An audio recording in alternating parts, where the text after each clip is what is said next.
Part 5. Other emerging empirist state of Maryland is suddenly victim to a time anomaly. A figure clad in armor, wielding a sword and shield, appears in their capital. He is a tall, broad-shouldered man with a strong jaw and piercing blue eyes. His armor is ornate and gleams in the sunlight, bearing the symbol of a red lion rampant. Behind him, a massive army marches forward, their numbers swelling the streets and alleyways. They hail from a land far to the east, a kingdom known as Lioness. Their rival causes a stir among the people of Maryland, who have never before seen such a formidable force. The leader of the army, Prince Dimitri, dismounts from his war horse and approaches the governor's palace. His steps are confident and commanding, his presence imposing. As he nears the palace gates, they are flung open by a guard, revealing the governor standing before him. The governor, a frail and elderly man, bows deeply before Prince Dimitri, welcoming him to their shores. "Your Highness," he says, his voice trembling with fear and respect, "we are honored by your presence. How may we serve you and your people?" Prince Dimitri raises an eyebrow, studying the governor carefully. "Your hospitality is appreciated, but it is not the only reason for our visit. We have come to claim this land in the name of our kingdom, Lioness. You see, long ago, our forefathers and yours fought side by side against a common enemy. A bond was formed between us, a bond of friendship and alliance. But in the centuries since then, that bond has grown weak. We have come to renew that alliance, to strengthen the ties that bind us together." The governor looks taken aback by this declaration, but he does not dare to argue. Instead, he bows his head in submission. "Of course, Your Highness, we welcome you with open arms. Our people will be honored to fight alongside yours against any foe." The Empire of Sunhaven decides to attempt to research arcane knowledge in response to the growing threat posed by the Shadow King and the influence of the otherworldly beings in Alabama. The leaders of the Empire of Sunhaven decide that it is imperative for them to gain a deeper understanding of arcane magic. They commission a group of scholars and mages to begin researching ancient tomes, studying lost scrolls, and exploring forgotten ruins in search of long-lost knowledge about the nature of magic and its workings. As the scholars and mages delve deeper into their studies, they discover a hidden library buried beneath the streets of the capital city. The library is filled with ancient texts written in languages long thought to be lost, containing secrets about the origins of magic and the powerful beings that once ruled over the world. They also stumble upon a hidden chamber containing a long-forgotten artifact, an orb of crystal etched with strange runes and symbols. Through further research, they learn that this orb is known as the Sacred Relic and was last sighted in Europe 124 years earlier and was said to have various incredible magical abilities, but the only one recorded was the resurrection and control of an undead army. The scholars and mages spend months deciphering the ancient texts and studying the artifact, eventually learning how to activate its power. After a ceremony conducted by the High Priestess of Sunhaven and witnessed by the Emperor himself, the orb is finally activated, bathing the city in a blinding light. When the light fades, the Emperor stands before them, his features changed, his skin now pale and his eyes glowing with an otherworldly light. It is revealed that the artifact had transformed him into a powerful lich, capable of commanding legions of the undead. They find records stating how a powerful alchemist, who had betrayed the ancient Empire of Frosthaven and joined their rivals, the Empire of Sanctity, had become a necromancer of similar lich-like appearance, while leading the undead army during the fabled Great Battle of Vatican City, in which both empires participated in, with the Danish native empire Frosthaven coming out on top, aiding Vatican City in its defense against the San Marino native empire Sanctity, with some rumors even stating the necromancer was powerful enough to summon a massive demon. But in learning this, they learn possible origins of the Shadow King, possibly. Towards the end of the records, there are mentions of a god emperor, and him being concerned about some new power that he could sense arriving. And the Empire of Sunhaven now begins to develop a theory that the Shadow King is in some way connected to the new power, in which case they are likely nowhere near prepared enough without. knowing the full capabilities of the sacred relic, and even then they might not be prepared enough. They further learn that there are other sacred artifacts out there, and that there are rumors that those, combined with the sacred relic, and various other mentioned extremely magically powerful things, were what allowed the God Emperor to ascend into being such. The discovery of the sacred relic, and the transformation of the Emperor into a powerful Lich has far-reaching implications for the Empire of Sunhaven. With this newfound power, they are poised to become a major player on the world stage, but they must also grapple with the responsibility that comes with such immense power. The Emperor, now a Lich, must learn to control his newfound abilities and use them wisely, lest they be turned against the very people he swore to protect. The Empire of Frostreach then decides to invade and try to conquer the state of Connecticut. The Empire of Frostreach marches across the snow-covered landscape, their numbers overwhelming any resistance they might face. They are led by their Emperor, a tall and imposing figure clad in ice-encrusted armor, his icy blue eyes fixed on the horizon. The soldiers of Frostreach are hardened warriors, accustomed to the harsh conditions of their homeland. They march with determination, their breath forming clouds of steam in the frigid air. The Empire of Frostreach also makes sure to send in the Cryakin to guarantee their victory. As the army of Frostreach draws closer to the border of Connecticut, they are met by a scouting party of the state's forces. The soldiers of Frostreach, impressed by the resilience and courage of their enemies, attempt to parley with them. They offer terms of surrender, promising that those who lay down their arms will be treated with honor and respect. The scouting party, however, refuses the offer, instead choosing to fight to the death. The ensuing battle is brutal and bloody, but ultimately results in the victory of the Empire of Frostreach. The Cryakin, true to their nature, prove to be invaluable assets in the battle. They move swiftly across the snow, freezing anything in their path that threatens their allies. They use their icy breath to create barriers of ice that protect the soldiers of Frostreach from enemy arrows and spears. As the battle rages on, the Cryakin form a cohesive unit, working in tandem with the soldiers to carve a path through the Connecticution forces. The Emperor of Frostreach, pleased with the progress of his army, decides to lead a personal assault on the capital city of Hartford. He mounts his mighty ice dragon, a beast as cold as the heart of winter, and commands his army to follow.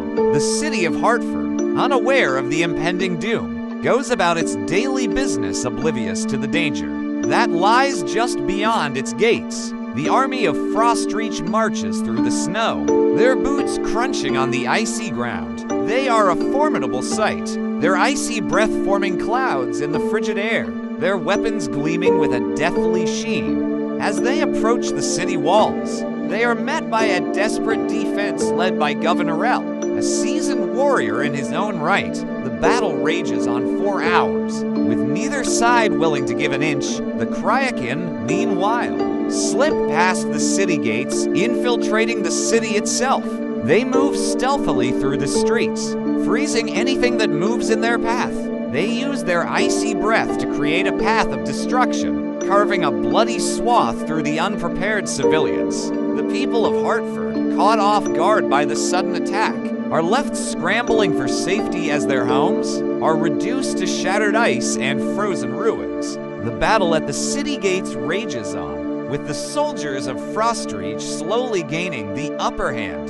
Governor Rell, realizing that the city cannot hold out much longer, orders a retreat. He gathers what remains of his forces and leads them through a secret underground tunnel that connects to a nearby river. The tunnel was constructed long ago as a means of evacuating the city in times of crisis, and now it proves its worth as the last of the Connecticution forces disappear into the darkness of the tunnel. The Emperor of Frostreach orders his army to pursue them. They follow the river, their boots splashing through the frigid water, until they reach the mouth of the tunnel. The Cryakin, meanwhile, have already infiltrated the tunnel, using their icy breath to light the way. and freezing any obstacles that stand in their path.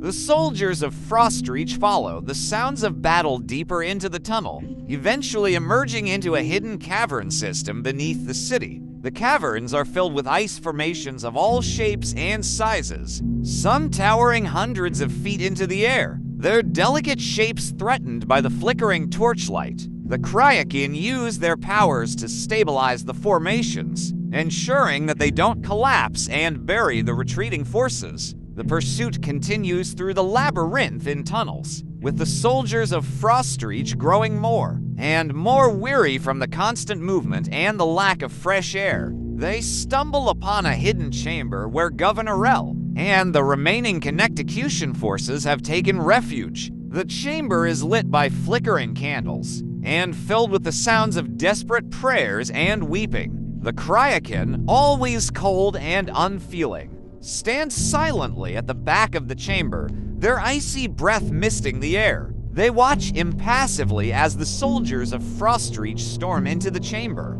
hacking and slashing at the defenseless civilians. Blood paints the walls red and the floor slippery with gore. The governor, realizing that all hope is lost, raises his sword in defiance and charges toward the Emperor, determined to take as many of them down with him as possible. The Emperor, amused by the governor's foolish bravery, easily deflects his clumsy attacks. With a single blow of his massive sword, he decapitates the governor, sending his head rolling across the floor. The soldiers of Frostreach, emboldened by their leader's display of power, continue their rampage, sparing no one. Even the Cryakin, cold and unfeeling as they are, seem to take pleasure in the carnage. In the midst of the chaos, a lone figure slips away unnoticed. It is Soren, the young mage who had been imprisoned by the governor earlier. Soren had managed to escape his cell during the initial attack on the city, and had been hiding ever since. Now, with the city in ruins and the governor dead, he sees an opportunity to exact his revenge, and thus Soren decides to join the Empire of Frostreach, who are finishing off the last few Connecticution solidars at that very moment. Soren reveals himself to the Emperor, who is surprised by the youth's presence. He tells the Emperor that he had been imprisoned by Governor Rel, and that he had witnessed the injustices committed by the ruling class. The Emperor, impressed by Soren's determination and loyalty, welcomes him into his ranks with open arms. The battle for Hartford is won, but the cost is high. The city lies in ruins, its people scattered or dead. The soldiers of Frostreach, exhausted from the long campaign, take what they can from the ruins and prepare to march on to their next target. Soren, now a trusted advisor to the Emperor, watches as they depart, wondering what other kingdoms they will conquer and what role he will play in their conquest. The state of Kentucky is suddenly struck by an invasion of mutant creatures. The invasion begins in the rural areas, as small groups of mutants emerge from the woods, attacking isolated farms and villages. At first, the locals are terrified and confused, unable to comprehend the scale of the threat they face as the days pass. However, the invading forces grow stronger and more organized, revealing themselves to be an army of mutants led by a powerful, otherworldly being known as the Shadow King. The Shadow King is a monstrous creature, part human and part demon, his body twisted and deformed by the same mutagenic forces that have created his army. He possesses incredible strength and resilience, as well as the ability to control minds and summon demonic servants at will. His presence strikes fear into the hearts of even the bravest warriors, and his mere presence on the battlefield often tips the balance of power in his favor. As the days pass, the people of Kentucky begin to organize themselves into makeshift militias, banding together in desperate attempts to defend their homes and loved ones from the invading horde. They learn quickly that conventional weapons are useless against the Shadow King and his minions, and they must find other ways to defeat them. Some turn to magic, while others seek out ancient artifacts and relics that they believe may hold the key to victory. But when the Shadow King himself arrives, all hope is lost, and all fighting stops, his mere arrival having been enough to place the entire state under his brainwashed, willing control. The Shadow King declares himself ruler of Kentucky, his monstrous form towering over the terrified populace as he issues forth his twisted, demonic proclamations. His army of mutants spreads out across the land, pillaging and destroying everything in their path. The people of Kentucky, once proud and free, are now little more than slaves to the Shadow King's whim. The Empire of Sunhaven decides to attempt to form a diplomatic alliance with the state of Delaware. Several emissaries are sent to Delaware bearing news of the Shadow King's rise to power in Kentucky and the Empire of Sunhaven's discovery of the sacred relic. They request that the state of Delaware join forces with them in an effort to counter the threat posed by the Shadow King and his army of mutants. The emissaries also offer their assistance in helping to defend Delaware, should the Shadow King decide to expand his conquests further east. Delaware's leaders gather in secret council to discuss the proposal from Sunhaven. While some are wary of trusting another empire, particularly one that has only recently revealed its own powerful magic and artifacts, others point out that the threat posed by the Shadow King is grave and immediate. After much debate, it is decided that Delaware will enter into a tenuous alliance with Sunhaven, agreeing to share intelligence and military resources in the fight against the Shadow King. The Empire of Frostreach decides to invade and attempt to conquer the state of Rhode Island to finally unite the region of New England.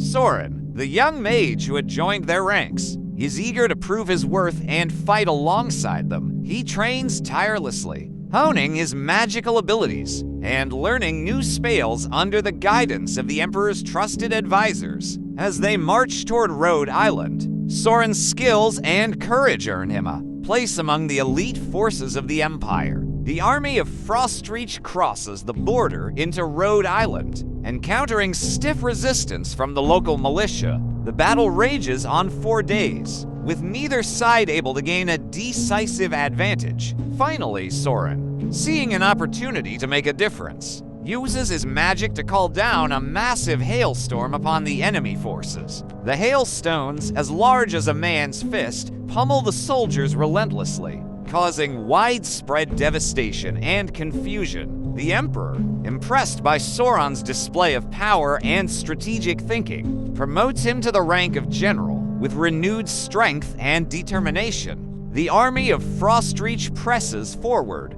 eventually capturing the capital city of Providence. The Emperor, now ruler of New England, declares it a new province of the Empire, with Soren as its governor. As Soren takes up his new role, he must navigate the complex web of political alliances and rivalries that exist within the Empire, as well as maintain order among the conquered people of Rhode Island.